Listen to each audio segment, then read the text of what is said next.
When I, 40-year-old male, was 22, I met my late wife, Lou, who was then 26. She was with her partner of 10 years, Mark. She had a 7-year-old daughter, and I had a fun sort of older uncle relationship with her. We'll call her Taylor. I also had a friend relationship with Taylor when Lou was with Mark. For context, I'm white, Lou was white, but Mark was black, so Taylor is mixed race. Over the next couple of years, Lou and Mark separated, but I remained friends with Lou. In 2009, I got into a relationship with Lou after she and Mark already split. Even though Taylor was 11 at this point, I already knew her as a family friend, so we had a good relationship for a couple of years. Mark vanished off the scene and went to Jamaica for a bit. However, when Taylor hit her teens, Mark came back into her life, and Taylor started to hate me. As much as I tried to be patient and not push it too much, she hated me all the more. I tried to grin and bear it, but Lou and I struggled. No matter what I did, I was the disliked stepdad. It seemed all the negativity came from Mark, but Lou persevered as she said Taylor should have a relationship with her dad. However, when Taylor was 16, she stole some very valuable and sentimental coins I had. I'm a coin collector, and my late auntie left me some valuable coins. Taylor sold them and bought a phone with the money. It was the final straw, and Lou kicked her out to live with her dad. It was hard, but I understood. 3 years later, Taylor came back into the picture and was having trouble. She was pregnant, Mark had kicked her out, and Lou wanted to help her. As she had treated me poorly in the past, I said I didn't want to be involved after she had mistreated me so greatly. It was hard, but Lou and I split. 4 years later, in 2021, I reconciled with Lou. And soon after, we found out that Lou had cancer. I looked after her for a couple of years, but 6 months ago, it was diagnosed as terminal. By this point, Lou and Taylor's relationship had broken down previously, and they hadn't seen each other for a couple of years. But shortly before Lou died, they met and reconciled. Lou died in February. Before she died, we had a quiet wedding ceremony. She said Taylor should be able to come to her funeral, so I honored that. The funeral was last week. As much as Taylor and I had a difficult past, I didn't have the energy to be rude, so I was polite to her, hugged her, and was polite. I didn't think much of it, but then a couple of days ago, I received a letter from Taylor expressing how much she loved seeing me and how sorry she was. She mentioned that her dad is a horrible man, and she saw his true colors. She said he manipulated her and that I was a better father figure to her. She expressed regret for her past actions and included her mobile number, suggesting that I should call her and we should have a coffee so she could apologize in person. She also mentioned that I should meet her child. Initially, I threw the letter away because all I see in her is someone who robbed me of valuable years with Lou. But when I told my mom, she uncharacteristically said I should meet Taylor and give her a chance. Admittedly, I don't have strong feelings for Taylor and would struggle to see her at the moment. But then again, I'm not a good judge of character at the moment, as I'm feeling down. Am I the a-hole for refusing to reconcile? Now for a few comments before the update. Comment 1, not the idiot. Some doors are best left unopened. Taylor is very likely only coming to you because things didn't work out with her biological father, and she wants the benefits that fathers typically bring to daughters, like handyman services, money, etc. I have a truly awful cousin who is 46, and the single mother of a 7-year-old. She has never met her father, and my cousin would be homeless if it wasn't for her parents. Even adult children lean heavily on parents, especially if they're selfish. If my 16-year-old stole something important to me and pawned it so they could buy a new phone, I would honestly disown them. I'm not pouring my heart, soul, money, and time into the upbringing of a kid just to have them be a degenerate criminal. I'll do whatever I can to get them out of my house, and that would be it. Comment 2. Reading through the comments and your responses, it's clear you care about her a lot, but she broke your trust so badly you just can't trust that you won't get hurt again and more. My opinion? Once you sober up, and that's no judgment if my wife died, I'd probably have my share of drinks, you respond. Tell her you're not in the right place right now to have this conversation and you don't know if when you will. Don't cut her off completely, but don't give her false hope for reconnecting. Because it's true, you're not in a good place, and it's not the time to make decisions like this. Give yourself time to heal from your loss as best you can and get right with yourself. Then if you want to talk to her, go for it. And if you don't, just walk away. Sorry for your loss. Now, for the update. Thanks for sticking with me on this. So, the funeral was tough, but I got through it. Then Taylor's letter hit me like a ton of bricks. I was torn up inside, but I decided to ignore it. I was trying to move on, you know? But life had other plans. Just 2 days after I tossed the letter, I got a call from the hospital. Taylor was there in a bad way. She'd been in a car accident, nothing life-threatening, but she was hurt and alone. They found my number in her emergency contacts. I guess she hadn't updated it since everything went down. I felt a pang of something, guilt maybe, or pity. I went to see her. She looked so small in that hospital bed, her little one clutched in her arms. She cried when she saw me, kept saying she was sorry, that she was wrong about everything. I didn't know what to feel. I was still angry, but seeing her like that, it did something to me. The next day, I got another shock. A lawyer called me. Lou had left a will, and she'd left something for Taylor. It was a small inheritance, but it was something. The lawyer said Taylor needed to sign some papers, and he asked if I could help. I was the executor, after all. I went back to the hospital, told Taylor about the will. She didn't care about the money, she just kept asking for forgiveness, for a chance to make things right. I didn't know what to do. Part of me wanted to help her, but another part of me remembered the pain, the stolen coins, the years of tension. I talked to my mom about it. She's always been the level-headed one. She said, "People change, they grow up. Maybe it's time to let go of the past." But could I? Should I? I was losing sleep over it. Then, out of nowhere, I got a call from an old buddy, someone who knew Mark back in the day. He told me Mark had been bragging about how he'd turned Taylor against me, how it was all a game to him. That hit me hard. It wasn't just Taylor's doing. She was a kid, manipulated by her dad. I had to make a choice. I could hold on to my anger, or I could try to move forward. I thought about Lou, about what she would have wanted. She always believed in second chances, in forgiveness. So I did something I never thought I'd do. I helped Taylor with the inheritance stuff. I even started to spend time with her and her kid. It wasn't easy, but it felt right somehow. We talked a lot, about everything. She was trying to be a good mom, and I could see Lou in her when she looked at her child. It's been a few days since then. Taylor's getting better, physically at least. We're taking it one step at a time. I'm not saying everything's perfect, but it's a start. And that's something, right? Thanks for reading. My wife gets mocked for her disability. So I expose the gold digger's lies and watch her life crumble. Throw away and fake names because they use Reddit too. So I, a 29-year-old man, has been married to my wife Violet, who is 32 years old, for 7 years now. About 3 years ago, my wife got into a car accident, but luckily managed to survive with only her legs ending up paralyzed. It was hard at first, but after tons of therapy and emotional breakdowns later, she's back to being the cheery and happy-go-lucky person I fell in love with. My buddy Kevin, who is 30 years old, has recently started dating Amelia, who is 27 years old. For the lack of a better word, she is not a very pleasant person. She's very much like every high school cheerleader who acts mean to relive her glory days or, well, glory hole days, because she was the school intimacy lover. We live in a small town, so people know people. My wife moved here after we got married. Kevin says those days are behind and I couldn't care less. He's free to date who he wants. Now here's what happened. Me and my wife went over to Kevin's for a barbecue with a bunch of our friends, and my wife was having a bit of trouble with her wheelchair. I carried her and took her to a chair before folding up her wheelchair and bringing it over as well. This apparently struck a nerve with Amelia, who commented on how sad my life must be having to lug my wife everywhere. My wife was hurt, but just smiled it off. But I commented that I was actually quite happy to carry my wife anywhere, anytime, and the night went on. Now, a few beers later, Amelia, out of the blue, commented on how handsome I am and that I'm wasted on a half a woman like her. Kevin quickly shut her up and apologized, but the damage was done. Never in my life have I been this close to hitting a woman, but I managed to control myself, but not entirely.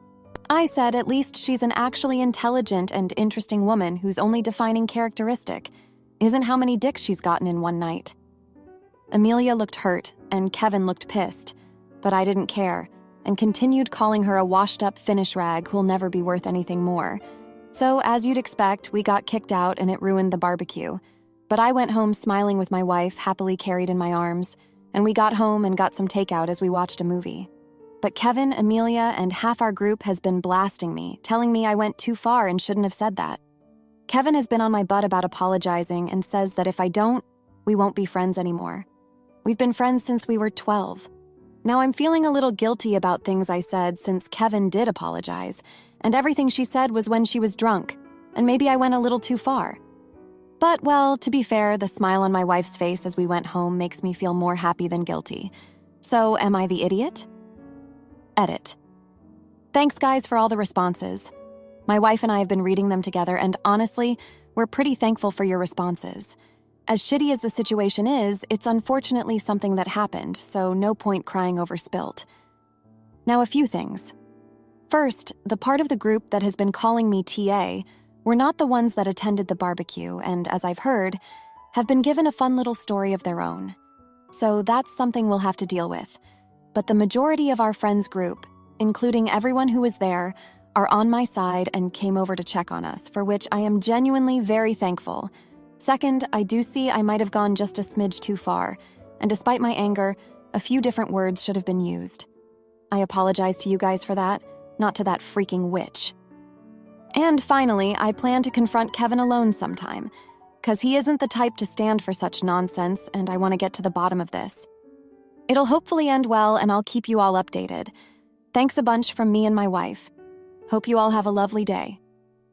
Now for a few comments before the update. Comment 1. She called your wife half a woman while coming on to you in the presence of her own boyfriend. And the friend group thinks, what now? Comment 2. Anyone who calls my wife half a woman for being paralyzed isn't coming out of it unscathed. The gloves are off. Not the idiot now, for the update. Thanks for sticking around for the update. So, after the whole barbecue blowout, things went from bad to worse. Kevin and I hadn't spoken since that night, and the tension was thick enough to cut with a knife. But then, out of nowhere, Kevin's mom got sick. Real sick. It was like a bomb had gone off in our small town. Everyone knew her.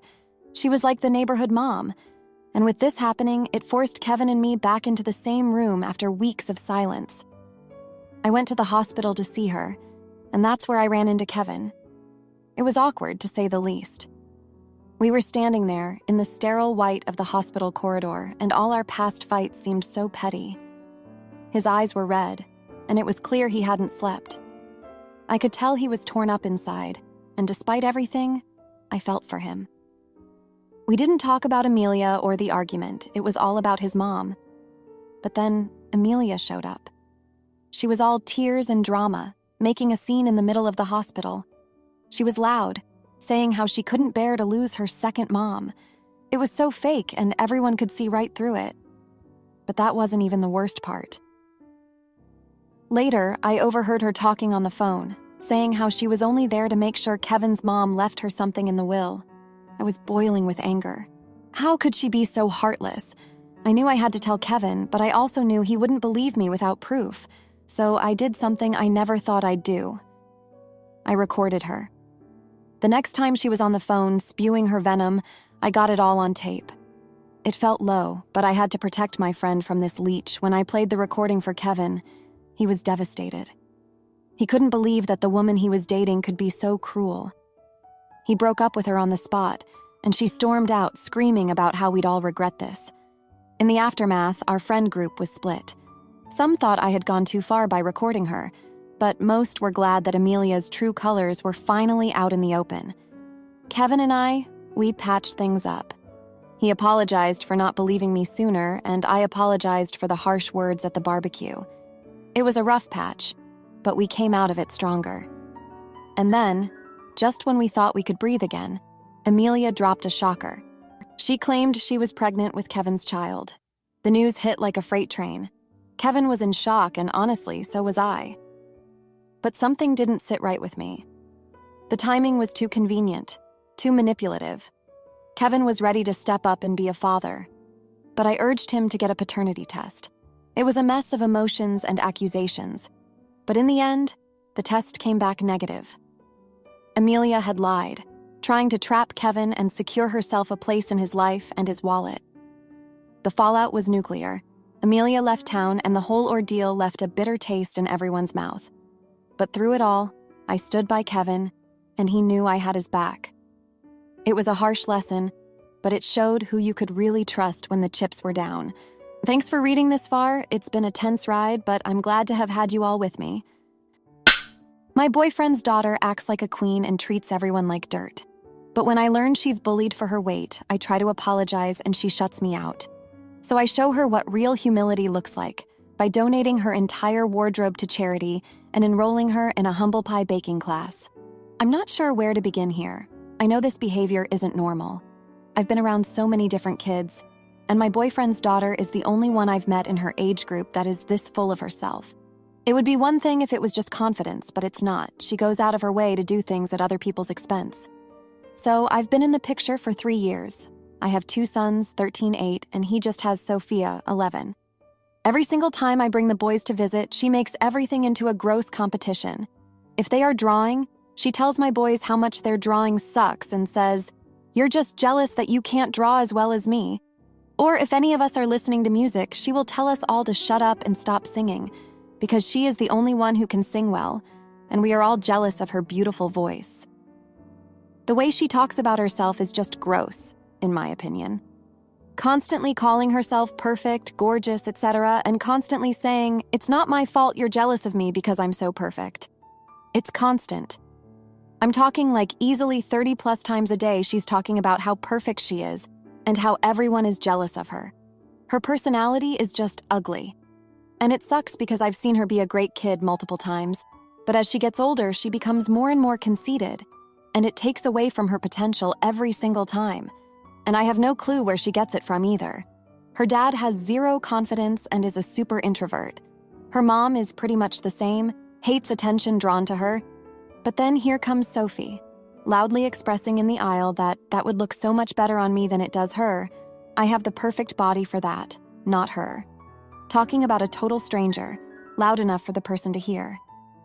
Anyways, I have been avoiding all possibilities of public outings with Sophie. She embarrasses me. Like, my youngest son has ADHD and can be a handful in public, and I would rather take him to the mall 6 times a week, rather than bring Sophie to Walmart once for 5 minutes because of how embarrassing her conceited attitude and judgmental behavior is. And I've discussed it with her dad several times, and he will say things like, "Yeah, she's getting out of control," but does nothing, because since she's in school therapy, he thinks she's getting help. But anyways, he invited me to go to the movies and then out to dinner with all the kids this upcoming weekend, and I told him I would have to pass. He asked why, and I told him I didn't want to be in public with Sophie. I don't want to be standing next to her when she is judging some random person in line and talking about how perfect she is, or how jealous people are of her. It grosses me out, and I don't even want to be put in the situation. He says I'm being ridiculous because she's just a kid, and it's normal for kids to go through these phases.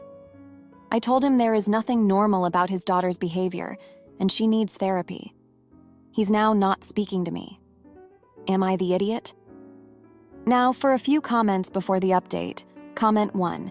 She's probably actually painfully insecure. People who feel confident in themselves don't need to constantly point it out or put others down. But not the idiot, not the jerk, for setting boundaries about her behavior. It isn't right for her to take her issues out on your sons or strangers at the store, and it certainly won't make her popular, feeding into a vicious cycle of awkwardness. Your boyfriend should enforce some rules, but also try to find out what's going on with her. The lack of interest evident in dismissing the behavior because it's just a phase and she's in school therapy is sad. That's not a substitute for parenting. Comment 2. I was similar to her at her age, not because I was vain and conceited, but because I had like 0 self-esteem. Saying those things made me feel, even if for a moment, that I wasn't the piece of rubbish. Rubbish here refers to oneself. I felt like otherwise. Here is a source that might help you understand more about signs of low self-esteem in teenagers. She matches some of these from the sounds of it. Now, for the update. Thanks for sticking around for this update. Last week, things went from bad to worse with Sophie. I thought avoiding public outings would help, but it didn't. My oldest son had a soccer game, and I couldn't exactly leave Sophie at home. She was there all right, and she made sure everyone knew it. She kept bragging about how she could play better than any of the kids on the field. It was embarrassing, but that wasn't even the worst part. After the game, my son's coach, Mr. Henderson, approached me. He's known for being a tough but fair guy, and he's been coaching for years. He pulled me aside and said he'd overheard Sophie's comments. He suggested that maybe she could benefit from joining a team to learn some humility and teamwork. I thought it was a good idea, but when I mentioned it to Sophie, she laughed in my face. She said she didn't need to join a team because she was already better than everyone else. I was fuming, but I let it go. Then, a couple of days later, my youngest son had an art show at school. He'd been working on a painting for weeks, and he was really proud of it. We all went to support him, including Sophie. But as soon as we got there, she started making snide remarks about the other kids' artwork. She even told my son that his painting was cute, but obviously not as good as something she could do. That's when I lost it. I told her right there in front of everyone that her attitude was unacceptable and that she was ruining the day for her cousin. I could see the hurt in my son's eyes, and I felt terrible. Sophie just rolled her eyes and walked away. I knew I'd made the wrong choice by confronting her in public, but I couldn't help it. I was so angry. Later that evening, her dad called me. He was furious that I'd embarrassed Sophie in front of her friends and family.